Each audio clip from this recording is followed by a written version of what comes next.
Good morning all. ഞാൻ രാമാകൃഷ്ണൻ TB, SEBI registered research അനലിസ്റ്റാണ്. ഈ audio കേട്ടതിന് ശേഷം ഡിസ്ക്ലെയിമർ കൂടി വായിച്ച് നോക്കണമെന്ന് താല്പര്യപ്പെടുന്നു.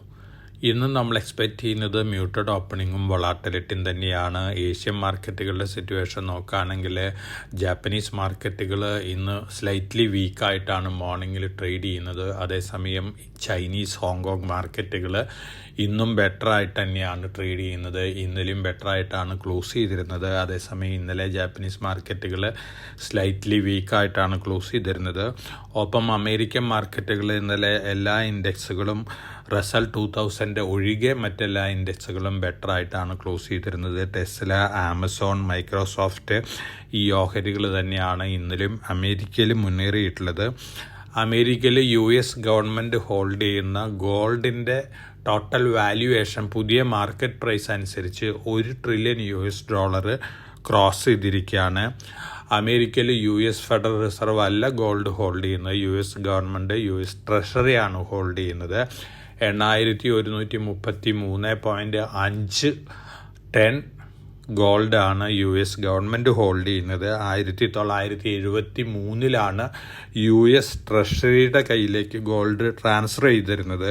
അന്ന് വാല്യൂ ചെയ്തിട്ടുള്ളത് $42.22 പെർ ഔൺസാണ്. $11 ബില്യൺ ആണ് അന്ന് വാല്യൂ ചെയ്തിരിക്കുന്നത്. അമേരിക്കൻ ഗവൺമെൻറ്റിൻ്റെ ബുക്കിൽ ഇപ്പോഴും ആ വാല്യുവേഷനാണ്. പക്ഷേ മാർക്കറ്റിൽ ഗോൾഡ് റെക്കോർഡ് ഹൈ ഹിറ്റ് ചെയ്യാണ്. മാർക്കറ്റ് പ്രൈസായിട്ട് കമ്പയർ ചെയ്യുമ്പോൾ അമേരിക്കൻ ഗവൺമെൻറ് ഹോൾഡ് ചെയ്യുന്ന ഗോൾഡിൻ്റെ വാല്യുവേഷൻ $1 ട്രില്യൺ ആയിട്ട് ക്രോസ് ചെയ്തിരിക്കുകയാണ്. പോസിറ്റീവ് ന്യൂസാണ് അമേരിക്കനെ സംബന്ധിച്ച്. എന്നിരുന്നാലും ഇപ്പോഴും ബുക്കിൽ അവർ വാല്യൂ ചെയ്യുന്നത് $11 ബില്യൺ മാത്രമേ ഉള്ളൂ. ഗോൾഡ്മാൻ സാക്സ് പറഞ്ഞിരിക്കുന്നത് അമേരിക്കൻ മാർക്കറ്റ് വീണ്ടും വലിയ രീതിയിൽ മുന്നേറുന്നതാണ് പറയുന്നത്. അവരടുത്ത 3 മാസം, 6 മാസം, 12 മാസത്തെ ടാർജറ്റൊക്കെ പ്രിഡിക്റ്റ് ചെയ്തിട്ടുണ്ട്. 6800, 7000, 7200 S&P 500 ഗോൾഡ്മാൻ സാക്സ് പ്രിഡിക്റ്റ് ചെയ്തിരിക്കുന്ന ടാർജറ്റുകൾ. സ്വാഭാവികമായിട്ടും ഈ ടാർജറ്റുകൾ ഹിറ്റ് ചെയ്യാനുള്ള സാധ്യതകളാണ് കാണുന്നത്. കാരണം ഗ്ലോബലി നോക്കുകയാണെങ്കിൽ ഏറ്റവും റിലയബിൾ ആയിട്ടുള്ള റിസർച്ച് ഹൗസ് ഗോൾഡ്മാൻ സാക്സ് തന്നെയാണ്.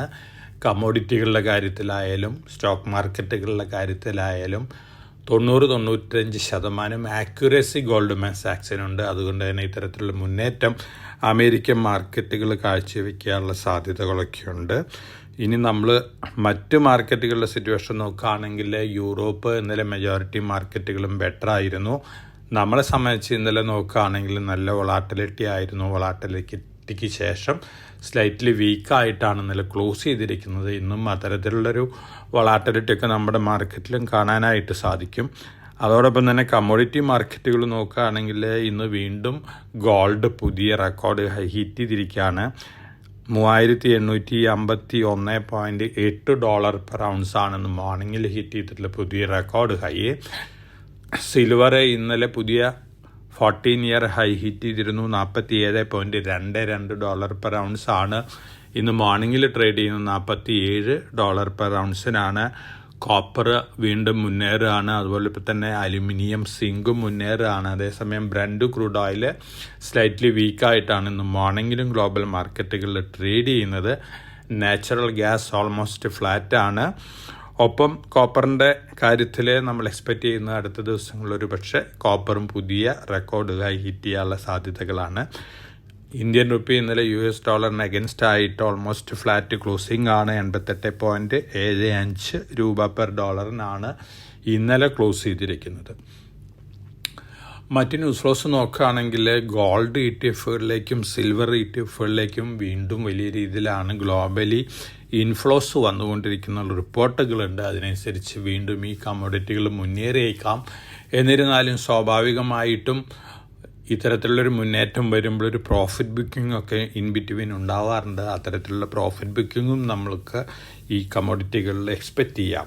ഇനി നമ്മളെ സംബന്ധിച്ച് നോക്കുകയാണെങ്കിൽ ഓഗസ്റ്റ് മാസത്തെ IIP ഡാറ്റ ഇന്നലെ വന്നിരുന്നു. 4%. ജൂലൈയിൽ 4.3% ആയിരുന്നു. ഇത് വലിയൊരു നെഗറ്റീവ് ന്യൂസ് ഫ്ലോ ഒന്നും അല്ല. എന്നിരുന്നാലും ഒരു സെൻറ്റിമെൻറ്റ് സ്ലൈറ്റ്ലി ഇമ്പാക്റ്റ് ചെയ്യുന്ന ഒരു ന്യൂസ് തന്നെയാണ്. പ്രത്യേകിച്ച് നമ്മളെല്ലാവരും എക്സ്പെക്റ്റ് ചെയ്യുന്നത് ബെറ്റർ Q2 GDP ഡാറ്റയാണ്. അതുകൊണ്ട് തന്നെ IIP data slightly below expectations ആണ്. മറ്റു ന്യൂസ് ഫ്ലോസ് നോക്കുകയാണെങ്കിൽ, സ്റ്റോക്ക് സ്പെസിഫിക് ആയിട്ട് ന്യൂസ് ഫ്ലോസ് നോക്കുകയാണെങ്കിൽ, വേദാന്ത ലിമിറ്റഡ് പുതിയ ബോണ്ട് ഇഷ്യൂ പ്ലാൻ ചെയ്യുന്നുണ്ട്. ഡോളർ ബോണ്ടുകളാണ്. വേദാന്ത റിസോഴ്സസും പ്ലാൻ ചെയ്യുന്നുണ്ട്. എന്നിരുന്നാലും വേദാന്തയുടെ ഡീമർജർ പ്ലാനുകൾ തന്നെയാണ് ഏറ്റവും മേജറായിട്ടുള്ളൊരു ഇവൻ്റ് മുന്നിലുള്ളത്. NCLT ഡീമർജർ ബ്ലോക്ക് ചെയ്യുകയാണെങ്കിൽ തീർച്ചയായിട്ടും അത് വേദാന്തനെ സംബന്ധിച്ച് നെഗറ്റീവ് ഇമ്പാക്റ്റാണ് ഉണ്ടാക്കാൻ പോകുന്നത്. അല്ലാത്ത പക്ഷം ഈ ബോണ്ട് ഇഷ്യൂ സക്സസ് ആവുകയാണെങ്കിൽ തീർച്ചയായിട്ടും 18% 2023 അവർ ബോണ്ടുകൾ ഇഷ്യൂ ചെയ്തിരുന്നത്. ആ ബോണ്ടുകൾ മാറ്റി ഇപ്പോൾ ഇൻട്രസ്റ്റ് റേറ്റ് കുറവാണ്. പുതിയ ബോണ്ടുകൾ ഇഷ്യൂ ചെയ്തുകൊണ്ട് പഴയ 18% ബോണ്ടുകൾ തിരിച്ചു കൊടുക്കാനാണ് വേദാന്ത പ്ലാൻ ചെയ്യുന്നത്. തീർച്ചയായിട്ടും അത്തരത്തിലുള്ള ബോണ്ട് ഇഷ്യൂ സക്സസ് ആവുകയാണെങ്കിൽ വേദാന്തനെ സംബന്ധിച്ച് പോസിറ്റീവായിട്ടുള്ള ന്യൂസ് തന്നെയാണ്. സെബി മാൻ ഇൻഡസ്ട്രീസ് പ്രൊമോട്ടേഴ്സിനും ചെയർമാനെയൊക്കെ 3 വർഷത്തേക്ക് ഫണ്ട് റേസിങ്ങിൽ നിന്ന് ബാൻ ചെയ്തിട്ടുണ്ട്. 2015-2021 കാലഘട്ടങ്ങളിൽ അവരുടെ ബുക്സ് ഓഫ് അക്കൗണ്ട് പരിശോധിച്ചതിന് ശേഷമുള്ളൊരു തീരുമാനമാണ് സെബിയുടെ ഭാഗത്തുനിന്ന് മാൻ ഇൻഡസ്ട്രീസിൻ്റെ സ്റ്റോക്ക് പ്രൈസിലെ ഒരു നെഗറ്റീവ് ഇമ്പാക്റ്റ് കാണാനുള്ള സാധ്യതകളുണ്ട്. ഓറിയൻ്റൽ റെയിൽ 4.4 കോടി രൂപ വരെ ഓർഡർ ബാക്ക് ചെയ്തിട്ടുണ്ട് റെയിൽവേയിൽ നിന്നാണ്. BEL 1092 കോടി രൂപ അഡീഷണൽ ഓർഡറും കൂടി ബാക്ക് ചെയ്തിട്ടുണ്ട്. പോസിറ്റീവ് ന്യൂസാണ്. റെയിൽ ടെല് 37.5 കോടി രൂപ വരെ ഓർഡർ ബാക്ക് ചെയ്തിട്ടുണ്ട്. വിശാഖപട്ടണം പോർട്ടിൽ നിന്നാണ്. പോസിറ്റീവ് ന്യൂസാണ്. Tilak Nagar industries preferential allotment നടത്തിയിട്ടുണ്ട്. പ്രൊമോട്ടേഴ്സിനും നോൺ പ്രൊമോട്ടേഴ്സിനും 382 രൂപ പെർ ഷെയറാണ്. DCS ഇൻഡസ്ട്രീസ് 50 കോടി രൂപ വരെ ഓർഡർ ബാക്ക് ചെയ്തിട്ടുണ്ട്. അതോടൊപ്പം തന്നെ ഫണ്ടുകളുടെ ആക്ടിവിറ്റി നോക്കുകയാണെങ്കിൽ ഫണ്ടുകൾ ഇന്നലെ ബൈ ചെയ്തിട്ടുള്ളത് Sammaan capital, Bharat forge, IndusInd bank സ്റ്റോക്കുകളാണ്. ഫോറിൻ പോർട്ട്ഫോളിയോ ഇൻവെസ്റ്റേഴ്സ് ഇന്നലെയും സെല്ലേഴ്സ് ആയിരുന്നു. 2831.59 കോടി രൂപയ്ക്കുള്ള സ്റ്റോക്കുകൾ വിറ്റിട്ടുണ്ട്. അതേസമയം നമ്മുടെ ഡൊമസ്റ്റിക് ഫണ്ടുകൾ 3845.87 കോടി രൂപയ്ക്കുള്ള സ്റ്റോക്കുകൾ വാങ്ങിയിട്ടുമുണ്ട്. ഇനി IPO സെഗ്മെൻറ്റ് നോക്കുകയാണെങ്കിൽ SME IPO നമ്മൾ സജസ്റ്റ് ചെയ്തിട്ടുള്ള ശുഭ ഹോട്ടൽസ് ഇന്നലെ NSE SME ആണ്. 0.62 ടൈംസ് ആവുന്ന ഓവർ സബ്സ്ക്രിപ്ഷൻ ഫസ്റ്റ് ഡേ വന്നിരിക്കുന്നത്. അതോടൊപ്പം തന്നെ ഇന്നലെ ക്ലോസ് ചെയ്തിട്ടുള്ള നമ്മൾ സജസ്റ്റ് ചെയ്തിരുന്ന BSE SME IPO charter box technologies 52 times over subscription നേടിയിട്ടുണ്ട്. നമ്മൾ സജസ്റ്റ് ചെയ്തിരുന്ന main board IPOs true Alt bio energy 75.02 times over subscription വന്നിട്ടുണ്ട്. ജിങ്കുഷാൽ ഇൻഡസ്ട്രീസ് 65.09 ടൈംസ് ഓവർ സബ്സ്ക്രിപ്ഷൻ വന്നിട്ടുണ്ട്. ഇതാണ് IPO മാർക്കറ്റിലുള്ള സിറ്റുവേഷൻ. ഓവറോൾ നമ്മൾ എക്സ്പെക്റ്റ് ചെയ്യുന്നത് ഒരു വോളാറ്റിലിറ്റി തന്നെയാണ്. F&O കോൺട്രാക്റ്റ് ND ആണ്. അതോടൊപ്പം തന്നെ ഈ ധനകാര്യ വർഷത്തെ Q2 ND ആണ്. അടുത്ത മാസം സെക്കൻഡ് വീക്കോടുകൂടി, ഒക്ടോബർ സെക്കൻഡ് വീക്കോടുകൂടി Q2 റിസൾട്ടുകൾ വന്നു തുടങ്ങും.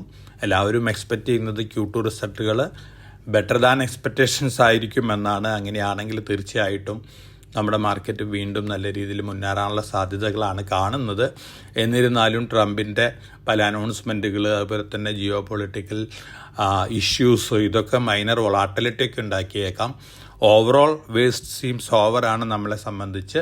ഇനി വരാൻ പോകുന്ന Q2 റിസൾട്ടുകൾ ബെറ്റർ ആണെങ്കിൽ തീർച്ചയായിട്ടും നമ്മുടെ മാർക്കറ്റ് നല്ല രീതിയിൽ മുന്നേറും എന്നുള്ളൊരു എക്സ്പെക്റ്റേഷനാണ്. അപ്പോൾ വളരെ കോഷ്യസ് ആയിട്ട് മാർക്കറ്റിൽ മൂവ് ചെയ്യാൻ എല്ലാവർക്കും നല്ലൊരു ട്രേഡിൻ്റെ ആശംസിച്ചുകൊണ്ട് ഞാനിന്നത് പ്രീ മാർക്കറ്റ് കമൻറ്റോട് അവസാനിപ്പിക്കുകയാണ്. Thank you.